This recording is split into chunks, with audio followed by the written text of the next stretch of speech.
le premier bureau, pour moi, ça a été le signe concret de hey, ceci n'est pas juste un projet d'ados boutonneux qui font des programmes dans leur sous-sol, c'est en train de devenir une compagnie.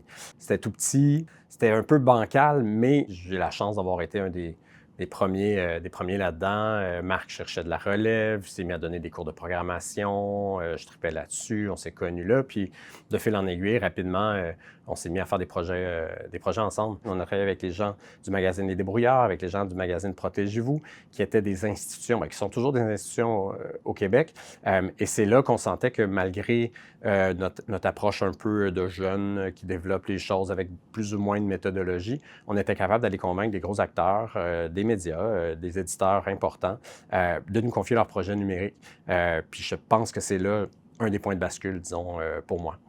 Évidemment, il y a un incontournable, tape-touche. Moi, j'ai amené ma collection de boîtes, elles sont encore à plat, ça prend moins de place. Puis je pense que c'est un produit marquant dans l'histoire du Québec au niveau logiciel. Puis pour moi aussi, hein, aujourd'hui, quand je me présente à des gens qui me demandent d'où je viens, je dis que j'ai travaillé sur tape-touche, ça vient de régler bien des questions. Tout le monde sait que je suis vieux et tout le monde sait que c'est quelque chose d'important puis que à peu près tout le monde a utilisé.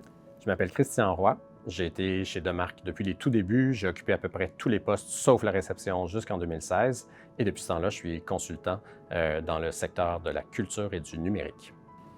Je souhaite pour la compagnie de rester fidèle à son ADN. Son ADN qui est en fait la création, talent, identifier des gens, les amener à se dépasser, les former, puis les garder fidèles ou pour ceux qui choisissent d'aller ailleurs, parce que ça arrive de garder leur fierté d'avoir été chez Demarque, d'avoir été un peu imprégné dans cette culture organisationnelle-là, puis de faire essaimer cette approche-là, là où ils vont, au Québec ou ailleurs à l'international.